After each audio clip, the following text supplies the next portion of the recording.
Hi guys! So, making games is hard, and playing games is even harder for little kids. My little boy, when he first started playing games, really struggled to understand how to actually operate games. So my next goal is to create a game that is quite simple to play for children, so he can actually grasp how to operate a controller and a keyboard. So let me show you about my new game idea in here. Okay, as you can see in here, I have a mind map. I created that. I absolutely love mind maps to actually put my ideas on paper. So I have a couple of learning objectives for a new game. So let me start you with that first, so you know what I'm aiming for. One of my objectives is to become better at vector art. I want to produce majority of my own work with my own style and create a consistent style and palette. I will likely use one of the palettes already available and made.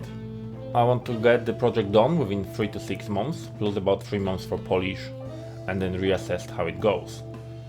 Hopefully I will get better at assessing my time frames. At this very moment in time I have absolutely no idea how long it's going to take. It may be 3 weeks, it may be 3 months, it may be 3 years. That's how bad I am at estimating whatever it's going to take. So in here I want to become better at project organization as well. I want to create my own naming convention so I can actually remember what my things are called and why. I can just look at them and make my code more readable. I also want to make a better folder structure for my game. In this project I want to use the state machines, so hopefully I will be able to learn how to use them properly.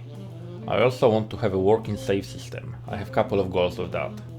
I want to have multiple slots, I want to have ability to restart without losing progress, unlimited profiles and ability to restart the progress. Okay, I want to also work on smooth scene transitions. By that I mean ability to play music between the scenes without losing the progress of the music, and also data working across multiple scenes like player lives, player progress and things like that.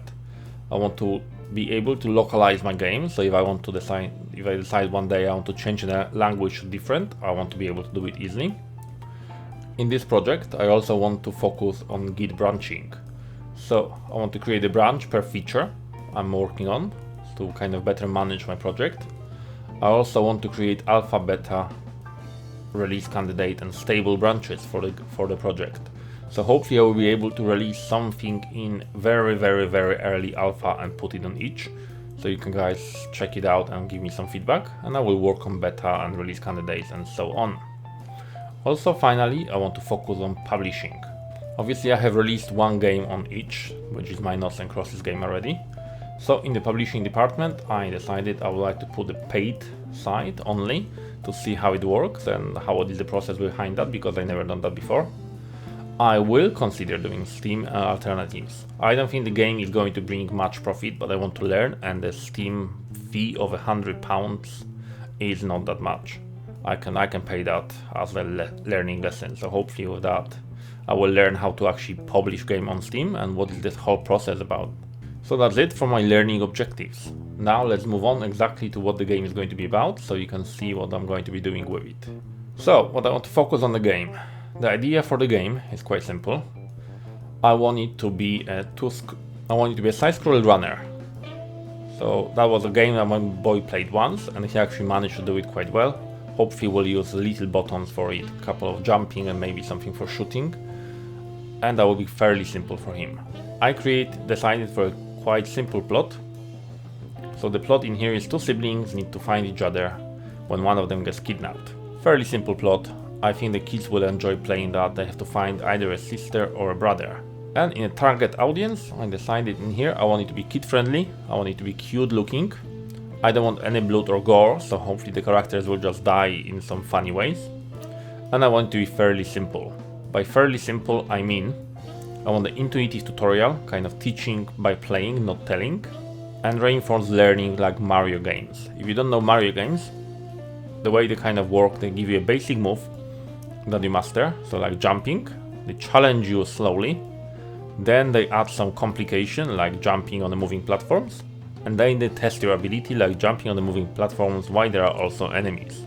So that's going to be the plan of progressing in here. So let's look at the characters I want in the game. It's not very complicated. I want 2 player choices. I want a story to adapt depending on who is playing, so we're going to have play as a girl or as a boy, because my daughter, for example, hates playing as a boy. It was never something that really bothered me when I was growing up, because obviously I'm a boy. When my daughter plays, she absolutely hates playing as a boy. I had one game for her, and game was fine. It was like completely what she would enjoy playing, but there was no option to change the character gender, and she hated that. So I want always to provide 2 choices at least. Maybe I will make a robot player as well if somebody doesn't want to choose the gender for the character. We'll see. For now, let's look at the controls. So in the controls, I want it to be fairly simple. So I want a couple of buttons. I don't want to use the whole gamepad, and I don't want to use the whole keyboard. I want it to be a couple of buttons to use. And introduce controls slowly. So initially you only jump, and you only use space or whatever button I decide to jump, and that's it. Eventually maybe you will be able to phase through platforms by pressing down arrow or do other things with the buttons, but that's going to be introduced very slowly. Also, I want to introduce the keyboard or a controller depending what you prefer.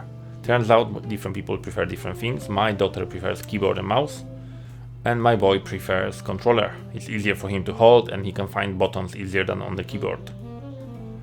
And I want to allow to set your own controls as well. So you will be able to change whatever the buttons do, depending what you prefer. Hopefully that will give us some more accessibility for other people. Okay, finally let's look at the obstacles. So in the obstacles we'll have enemies and environment. At the moment I haven't expanded on it yet, so I will eventually as time goes on. But obviously environment will be a LAN layout, so different pits, different things there. And also different traps like spikes, moving blades and things like that.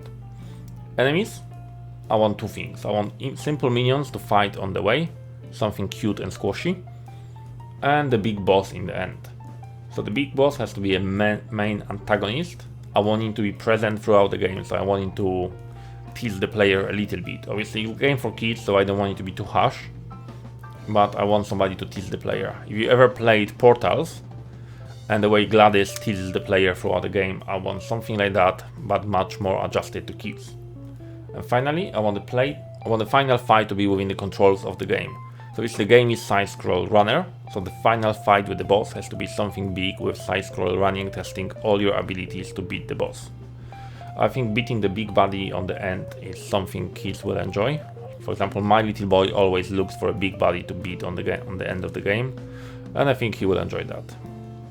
Okay, that's all the plan for the game. I have no idea exactly how it's going to look yet, but we'll get to that at some point in the future.